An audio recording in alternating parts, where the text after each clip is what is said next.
Oi, gente, graça e paz da parte do nosso Senhor e Salvador Jesus Cristo, a todos os irmãos em Cristo. Às vezes, gente, quando eu falo, eu quero comentar nesse vídeo sobre algumas respostas que eu recebo de algumas pessoas quando eu falo a respeito dos satanistas, né? Quando eu falo a respeito dos bruxos, né? Dos feiticeiros. Então, eu quero estar respondendo isso de acordo com a Bíblia. Então, às vezes, algumas respostas que eu recebo você tem que orar por essas pessoas, tem que orar pela libertação delas, porque elas são seres humanos, porque a nossa luta não é contra carne nem sangue, né? Então, algumas pessoas, elas usam esse argumento que é bíblico, né? Que a Bíblia fala que nossa luta não é contra carne nem sangue, né? Mas contra principados, potestades, forças espirituais que estão nas regiões celestiais, forças espirituais da maldade que estão nas regiões celestiais. Mas eu quero também falar outras coisas que a Bíblia também diz. Por exemplo, quando o diabo, é uma coisa que um exemplo que eu sempre uso, quando o diabo tentou Jesus a se jogar do alto do templo, ele tentou Jesus com o Salmo 91, se eu não estou enganada, né? E ele estava usando uma verdade bíblica para tentar Jesus para o mal, né? Então, assim, nem tudo que é verdade, nem todo argumento bíblico isolado a gente deve considerar, tá? Eu vou mostrar para vocês aqui alguns textos bíblicos que falam a respeito disso, sobre a oração por pessoas, tá? Quando eu falo que a gente não deve orar por qualquer pessoa, a gente tem que ter cuidado com por quem a gente vai orar, né? Primeiro que a gente deve considerar que o Paulo falou, né, que a gente deve orar por todos, né? Mas o tempo que eles viviam era outro, né?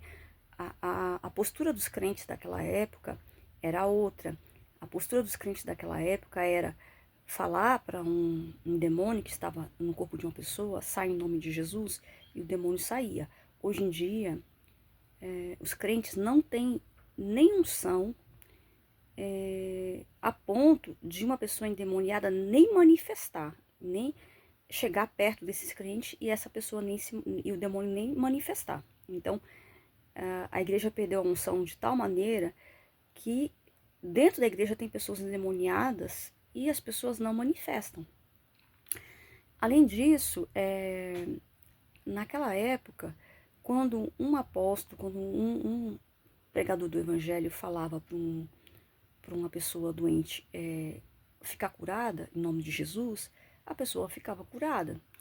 Quando um apóstolo falava para um morto ressuscitar em nome de Jesus, o morto ressuscitava, não só naquela época, mas em tempos passados também, na época dos profetas, como o profeta Eliseu, o profeta Elias, que, orientados por Deus, Deus ressuscitou crianças através da vida deles, porque eles tinham vida com Deus, eles tinham renúncia da vida terrena. E isso é diferente dos tempos de hoje, que a gente...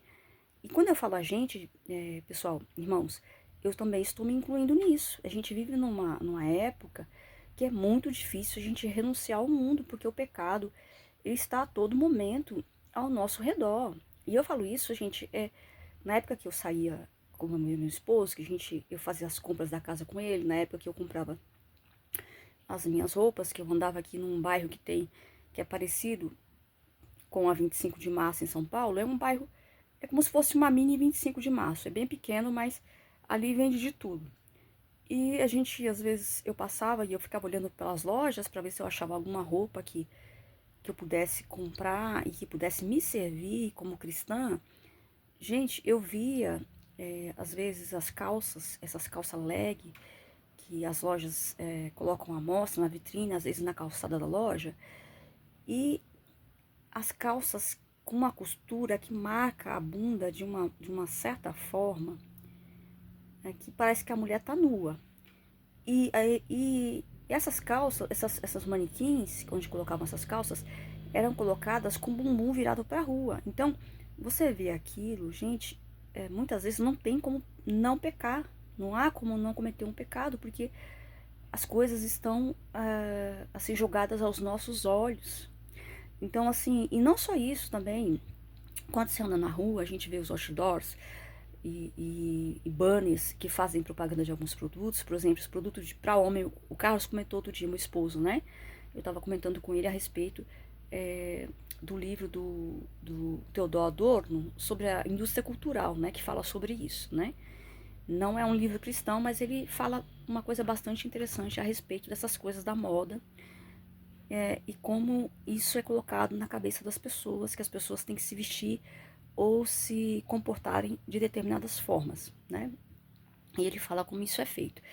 Então, eu estava comentando com ele a respeito desse livro, né, do Theodor Adorno, e eu estava falando a respeito, a gente estava falando, eu estava falando quando tem uma propaganda de um depilador, por exemplo, um barbeador, um, um, um método de depilação para mulheres, a mulher está seminua, mostrando as axilas, mostrando parte do corpo dali. Então, para os homens, muitos homens que vê aquilo, não tem como não pecar. Até algumas mulheres também, a gente que é mulher também em algumas situações, que a gente vê aquilo que está ali, que a gente não pediu para estar ali, que a gente não escolheu ver, mas se deparou com aquilo, às vezes não tem como a gente não pecar. Isso são coisas que não existiam na época dos discípulos, na época dos profetas. Então aí o Carlos comentou assim, mas também com o homem acontece a mesma coisa, porque eu já reparei que quando tem outdoors, quando tem propagandas a respeito de barbeadores para fazer a barba, o homem tá sempre sem camisa, mostrando o tórax, mostrando o peito, mostrando os pelos do peito, essas coisas, né? Então, gente, essas coisas nos fazem pecar, né? Involuntariamente, mas elas muitas vezes contaminam as nossas mentes. Então, o tempo que nós vivemos hoje é um tempo diferente. Por isso que o Senhor Jesus falou para mim assim, que ele quer que as mulheres e os homens cristãos, eles usem blusas até o cotovelo, que cubra o cotovelo, para que essa parte do braço aqui não fique à mostra por causa do pecado sexual que está muito grande. Então, para evitar que outras pessoas olhem, outras mulheres ou outros homens olhem para um braço de um homem, de repente um homem até que tem um físico bom, e ali já começa a imaginar coisa, começa a pecar, o Senhor quer que nós andemos com essas partes cobertas, né? E o homem também é a mesma coisa, quando ele olha para uma mulher, olha o braço de uma mulher, ele é tentado a pecar. Então, existem certas coisas hoje que não existiam naquela época de Jesus, por exemplo, da questão da vestimenta, né?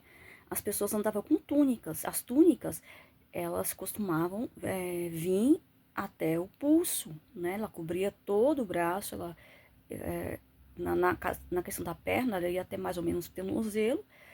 Então, muitos pecados eram evitados por causa da forma do povo se vestir, por causa da falta de propagandas, né, indecentes que não havia na época, que existe hoje.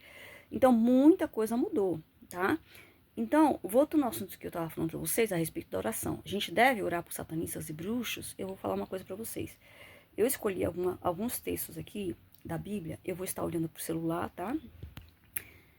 E eu quero mostrar para vocês que às vezes a coisa não é bem como falam por aí, tá? Por exemplo, eu vou ler aqui em Hebreus 6, capítulo 6, verso 6, que diz assim, ó. Eu vou ler em várias versões. A Bíblia Bereia, versão Bereia, diz assim, ó. E então caíram, é impossível. Eu vou ler o contexto, tá, gente? Porque aqui tá só o versículo. Eu vou ler tem a James Almeida atualizada, deixa eu ver. Eu vou ler aqui na versão Almeida atualizada, tá? Vou clicar aqui na Almeida atualizada. Diz assim, ó.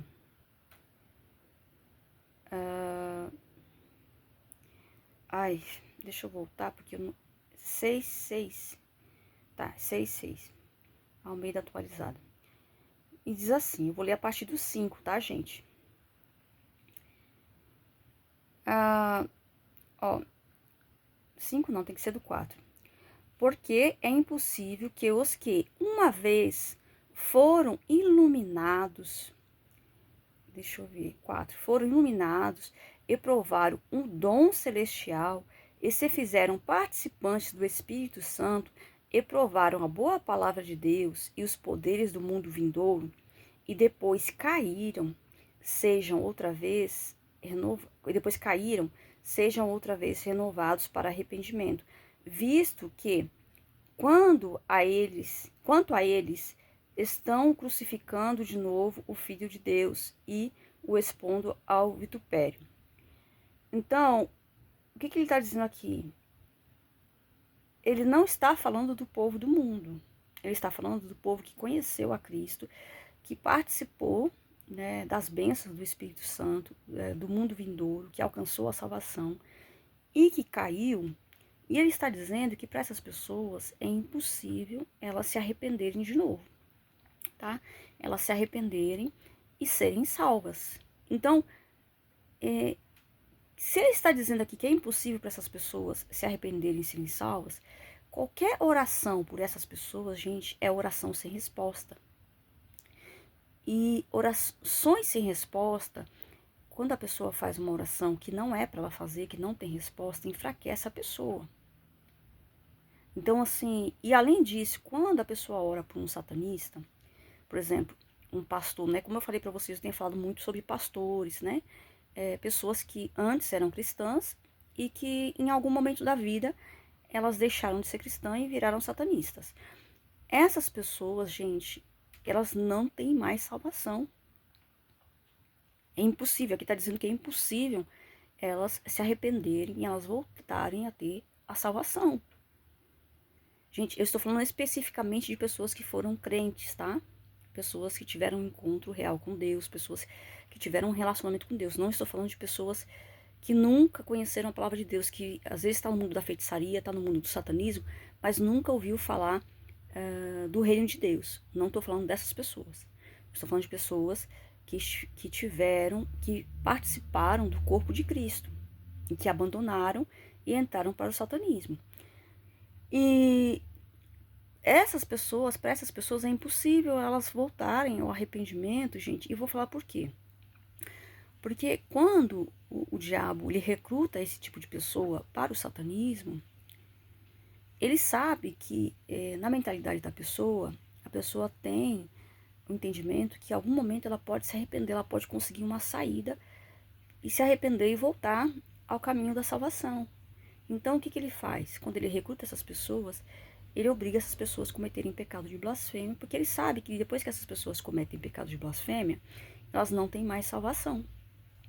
Então, esses satanistas, eles não têm mais salvação. Como eu falei para vocês, quando é um povo que não conheceu a palavra de Deus, pode ocorrer, é difícil, mas pode ocorrer de ter salvação, como aconteceu numa situação comigo. Por exemplo, quando eu fiquei internada, né, como eu falei para vocês, né, eu passei por uma situação difícil, né, na época que eu fui internada. Depois eu vou ver se eu consigo contar mais ou menos o que aconteceu no momento que eu estava no hospital. E a médica que me internou, que deu entrada na minha documentação para me internar, ela era satanista. E o que aconteceu? Ela me internou, ela falou pro meu marido, porque quando eu fui internada, como eu falei para vocês, eu fiquei sedada, eu fiquei inconsciente. E nesse processo de eu ficar inconsciente, ela trabalhou na mente do meu marido, colocando medo. O meu marido disse que pro meu marido que eu tinha histeria e que o meu estado era muito grave e que era preciso uma internação, né? Então ela colocou um medo tão grande no meu marido, referente a mim, né, a minha pessoa, ao meu estado de saúde, que meu marido se sujeitou a colaborar com eles para me internar. E aí, meu marido chegou para mim um dia, falou assim: Rosângela, depois nesse tempo que eu fui sedada, né, que eu passei esse tempo no hospital sedada, eles mandaram eu vir para casa. Eu fiquei uma semana porque eles alegaram que não tinha vaga no hospital, que eles iam esperar uma vaga para poder me internarem. E nesse período eu vim para casa, mas eu fiquei em casa, gente, e eu passei por uma situação que eu não me lembro se, eu não sei se foi o sedativo que me deram, ou se foram os remédios que eles mandaram eu tomar enquanto eu estava em casa, ou se foi sintoma do próprio câncer mesmo. Eu passei uma semana que eu não me lembro de quase nada, tipo assim, a minha memória durante aquela semana, a maior parte das coisas que eu fiz, ela foi apagada. E eu não sei também se é porque eu passei a maior parte do tempo dormindo, né? Porque eu cheguei assim num estado muito grave mesmo, né? Não pelo motivo que a médica falou, mas por causa do câncer. Então eu cheguei num estado de saúde muito grave e eu não me lembro de muita coisa que aconteceu naquela semana. Mas eu não sei se faltando um dia ou no dia que eu ia para internação, meu marido me chamou e falou, conversou comigo e falou para mim, eu não me lembro de tudo, como eu falei para vocês, algumas coisas na minha cabeça foram apagadas, eu não sei porquê. Ele conversou comigo, falou que eu ia ficar internada, que se eu queria ficar internada, perguntou para mim se eu queria ficar internada. E eu me lembro que eu parei para pensar e eu considerei que se eu fosse ficar internada, mesmo que fosse numa ala psiquiátrica, eu ia ter a oportunidade, os médicos iam ver a situação em que eu estava tão debilitada e iam ver que tinha algo errado, algo físico errado comigo. E aí eles iam fazer exames e iam descobrir o câncer. Então, eu me sujeitei a ficar internada numa ala psiquiátrica por causa disso, porque eu tinha a esperança de que os médicos percebessem que eu tinha um problema físico e que ali passassem alguns exames e descobrissem realmente o que eu tinha. E nisso, depois que eu fui internada, o que aconteceu? Eu não sabia, ela fez de propósito, ela queria me internar, para ali ela ter um controle maior da minha vida e chegar ao ponto de transtornar a minha cabeça de tal forma para me mandar para um hospital psiquiátrico, porque a intenção dela era destruir minha vida. E o que acontece, né? Quando eu comecei a perceber que eles estavam planejando o meu mal, né? Eu comecei a buscar um pouco mais de prudência no falar, nas coisas que eu falava e tudo, né? Eu tô explicando tudo isso, mas vocês já vão entender onde eu vou chegar. E o que acontece? Gente, tudo tem um propósito, tá? Tudo que Deus permite na nossa vida tem um propósito. A palavra de Deus diz em Romanos 8:28 que todas as coisas cooperam para o bem daqueles que amam a Deus e que são chamados segundo o seu propósito, tá? Então, tudo que Deus permite, ele tem um propósito bom. E aí, eu comecei a perceber que ela, a principal, que era ela e mais outras psiquiatras, a chefe, e tinha uma outra que acompanhava também. Mas eu tinha uma específica que cuidava do meu caso. Essa que cuidava especificamente do meu caso, mais diretamente, ela começou a induzir as conversas, no dia que eu ia fazer a consulta, a falar mal do meu marido, a dizer que ele me maltratava. Ela começou a querer induzir a conversa, levar a conversa para isso, né? Eu não sei o que ela queria com isso, mas eu percebi que ela queria fazer com que eu falasse mal do meu marido. E aí eu comecei, eu sempre falava bem do meu marido e tal, sempre falava bem da nossa relação, falava das nossas dificuldades, mas enfatizava a nossa união e tal. E ela ficou irritada com isso. Então, quando ela viu que ela não conseguia fazer com que eu falasse mal do meu marido, ela mudou de estratégia. Aí um dia ela perguntou para mim assim, ela me chamou, né, na consulta e perguntou para mim se eu ouvia vozes. Então ela me colocou assim, vamos dizer, como o ditado popular diz, né, entre a cruz e a espada. E por quê? Porque se eu falasse que eu não ouvia vozes, eu ia estar mentindo, né? Porque eu ouvia a voz de Deus e eu ouvia também a voz dos satanistas. Então eu ia mentir e na mentira eu ia dar uma legalidade para sofrer ataques espirituais, para eles terem uma força maior para destruir minha vida. E se eu falasse que eu ouvia vozes, eles iam me diagnosticar como esquizofrênica e iam entrar com pedido para uma internação no hospital psiquiátrico, alegando uma gravidade da minha condição mental. Então, na hora que ela falou isso, gente, eu fiquei assim em choque, né? E Na hora eu fiquei assustada, não sabia muito o que responder, mas eu falei que não, eu menti, falei que não ouvia vozes. E aí terminou ali a reunião, tudo, eu voltei pro quarto, eu orei a Deus, eu falei, Senhor, me perdoa, eu menti. Na hora eu pedi perdão, na hora que eu entrei no meu quarto eu pedi perdão, porque eu queria fechar aquela brecha, né, que eu tinha dado com a mentira. Que eu menti, como que eu não sabia, na hora eu não soube escapar daquela situação, né, eu não tive sabedoria, né, para poder escapar daquela situação que ela me colocou. E eu pedi perdão, né, que Deus me perdoasse e tal, e ali a brecha fechou. Então, provavelmente eles começaram a tentar me atacar, tentando usar essa brecha da mentira, e eles não conseguiram e ficaram sabendo que a brecha havia sido fechada. E de novo eles me chamaram para outra reunião e fizeram a mesma pergunta, né? De novo eles me colocaram na mesma saia justa, né? E eles queriam que eu mentisse ou que eu falasse que sim, para me diagnosticar com uma doença grave e me mandar para um hospital psiquiátrico. Então, quando ela fez a mesma pergunta, eu falei assim: eu ouço a voz de Deus no meu coração e na minha mente falando comigo. Não é como a voz de uma pessoa, não é como a gente está conversando aqui. É Deus falando no meu coração e na minha mente.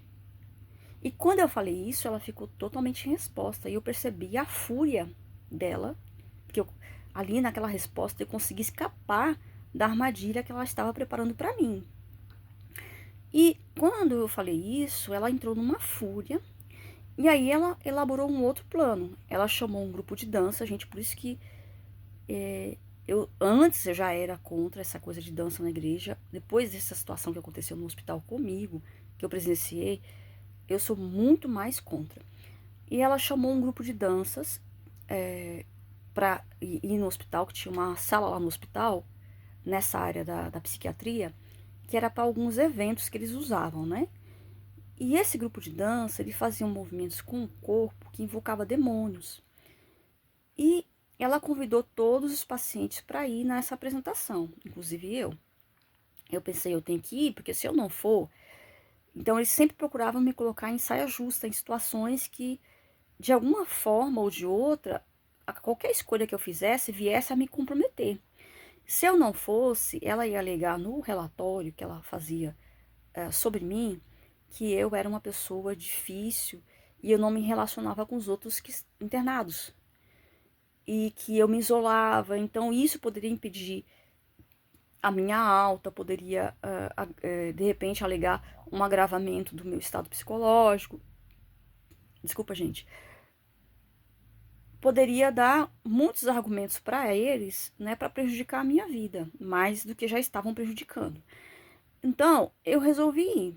Quando eu fui nesse grupo de dança, eu sentei num banco que tinha encostado na parede, o grupo de dança estava no meio da sala, tinha alguns tatames no chão, e esse grupo de dança estava dançando em cima desses tatames. E eu fiquei olhando aquilo e conversando com o Senhor. Falei, Senhor, o que é isso? E o Senhor começou a falar comigo que aquele tipo de movimentos, todos eles eram para invocar algum tipo de demônio. E eu fiquei olhando aquilo e conversando com o Senhor sobre aquela situação que estava acontecendo. E deu um tempo, eu dei um tempo e eu resolvi voltar para o quarto. E ela não poderia alegar que eu não participei. Eu participei. Eu fiquei um bom pedaço do tempo ali na sala olhando aquela apresentação e depois resolvi voltar para o quarto. Então a mulher se enfureceu. E quando ela ficou nessa fúria, que ela não conseguiu, né, alcançar o objetivo dela, ela tomou uma decisão de entrar no quarto, né, onde eu dormia com as outras internadas, né? E mexer nas minhas coisas. Eu não sei como ela fez isso, gente, mas ela mexeu nas minhas coisas e ela pegou um objeto que ela não poderia pegar. E quando ela pegou esse objeto, gente, aconteceu alguma coisa esquisita com ela. Eu não sei o que aconteceu com ela, mas aconteceu uma coisa muito estranha com ela. E eu senti que algo na vida espiritual dela mudou. E a coisa que aconteceu com ela foi tão forte que ela, depois desse dia, ela não quis mais tratar comigo. Ela abandonou o meu caso. Ela não quis ser mais a minha psiquiatra. E eu achei estranho quando a chefe das psiquiatras disse que havia tido uma mudança e que a psiquiatra que me atendia não ia me atender mais e que ia ser uma outra psiquiatra que ia continuar o trabalho comigo. E eu achei estranho, mas não passou nada assim pela minha cabeça. Não imaginei que ela fosse satanista, não imaginei que eles estavam tentando destruir minha vida, essas coisas, assim. Eu sabia que eles estavam lutando contra mim, mas não sabia a profundidade daquilo que eles estavam colocando em prática. E aí ela colocou uma outra psiquiatra para me atender, né? E dentro desse contexto, teve um momento quando ela perguntou para mim se eu ouvia vozes, né? Em um momento, eu não lembro exatamente se foi esse momento, eu falei para ela que eu queria, como que, privacidade a respeito da minha fé. Eu não queria que ninguém se intrometesse na minha fé. Eu falei assim, eu quero privacidade sobre a minha fé, não, né? Deixando claro para ela que eu não aceitava nenhuma intervenção de médico nenhum sobre a minha fé. Então, quando eu falei isso também, eu meio que me impus, né? Eu coloquei um limite naqueles ataques que elas estavam fazendo, aquelas colocadas de parede que eles faziam comigo. E aí, a outra psiquiatra que ficou no lugar dessa que saiu, veio falar comigo. Esses autores eram sempre muito educados, mas eu percebia que quando eles não conseguiam alcançar o objetivo que eles planejavam, eles ficavam alterados. Então ela ficou alterada, veio falar comigo, disse que ninguém estava interferindo na minha fé, que não sei o quê, e tipo assim, veio meio que fazer pressão sobre mim, né? E eles não tinham nenhuma ética profissional, gente. Eles não tinham nenhuma ética profissional. Aí, nesse período que essa psiquiatra, ela tocou numa coisa minha lá, nas minhas coisas, mexeu onde ela não devia, ela começou a passar por uns problemas, ela largou o meu caso, e depois o senhor falou comigo, né, o que tinha acontecido, e por causa disso ela perdeu a vida num acidente de carro. Então, assim, quando aconteceu isso, gente, aconteceram outras coisas também, né? Entre eles, tinha um satanista, né, que era psiquiatra também, e era um homem. Ele não me tratava, ele tratava outras pessoas, né? E esse homem, ele não tinha entrado nos rituais de blasfêmia que eles costumavam fazer. E quando ele viu o que aconteceu comigo, todas as tentativas de destruir minha vida que eles fizeram, todos os rituais que eles faziam, que na madrugada o Senhor falava para mim assim, levanta e ora pela tua vida. E ali eu levantava e orava, não entendia por quê. Eu levantava, me ajoelhava, até eu perguntava pro Senhor, Senhor, eu posso orar deitado? O Senhor falava para mim assim, não, você tem que orar de joelho, no chão. E eu levantava, gente, e era uma coisa divina mesmo, porque eu, além de estar com câncer, de eu ter os sintomas, eu sofria várias quedas, eu ainda estava com medicamentos, né, sedada para dormir, né, que eu lembro que eu levantava para orar e ninguém das outras internadas que estavam no mesmo quarto que eu acordava com meus barulhos, ninguém acordava, porque estava todo mundo medicado. E na madrugada o Senhor me acordava, eu conseguia levantar muito sonolenta, muito debilitada, mas eu levantava e conseguia orar. E nessa do Senhor me chamar para orar pela minha vida, né? Deus foi me livrando daqueles rituais que eles faziam, aquelas estratégias que eles criavam para poder me destruir. E quando eles viram, né? E nesse meio tinha um satanista que não havia participado ainda de um ritual de blasfêmia que eles fizeram, né? E quando esse satanista viu que o que tinha acontecido com a psiquiatra que, que tinha feito aquilo comigo, né, a coisa estranha que eu não sei explicar exatamente, talvez um dia o Senhor me revele o que aconteceu com ela, a coisa estranha que aconteceu com ela, que depois levou ela a morrer num acidente de carro, ele ficou apavorado, eles ficaram apavorados porque eles começaram a perceber que havia alguém ali que resistia aos feitiços, né, aos rituais que eles faziam. E aí, esse psiquiatra, ele resolveu sair do satanismo. Então, quando ele resolveu sair, ele ficou apavorado, ele saiu e fugiu para outro país. Pra você ver que o negócio foi tão sério, gente, que ele saiu e pegou a família dele e foi morar em outro país, porque ele ficou com medo, porque ele sabia que saindo do satanismo e continuar vivendo aqui no Uruguai, colocaria ele e a família dele em risco. Então ele mudou de país. E o senhor falou para mim que hoje ele é um cristão, né? Na época que o senhor falou comigo, que ele se converteu, que aquela situação que aconteceu comigo, sobre os ataques, ele começou a ver que tinha alguém que tinha mais poder que o diabo, né? Por causa de todos os rituais que eles faziam contra mim e não dava certo, e por causa do que aconteceu com aquela psiquiatra que tratava diretamente comigo, ele viu que alguém com mais poder estava atuando ali. E aí ele quis sair daquilo. Então, para ele, ali, que não tinha cometido pecado de blasfêmia, houve salvação. Para ele houve salvação, né? Eles nunca conheceram a palavra de Deus, né? Eles entraram para o satanismo, né? Eu acredito que através da faculdade, né? Que tenha começado por aí. E aí, gente, aconteceram outras coisas também, mas isso eu vou contar em outro vídeo. Então, o que eu quero falar aqui é a respeito de que sobre orar, se a gente deve ou não orar por satanistas, bruxos e feiticeiros. Eu vou contar esse vídeo aqui, que já tem meia hora, e vai ficar muito longo, e eu não quero que fique longo demais, e eu continuo no próximo vídeo.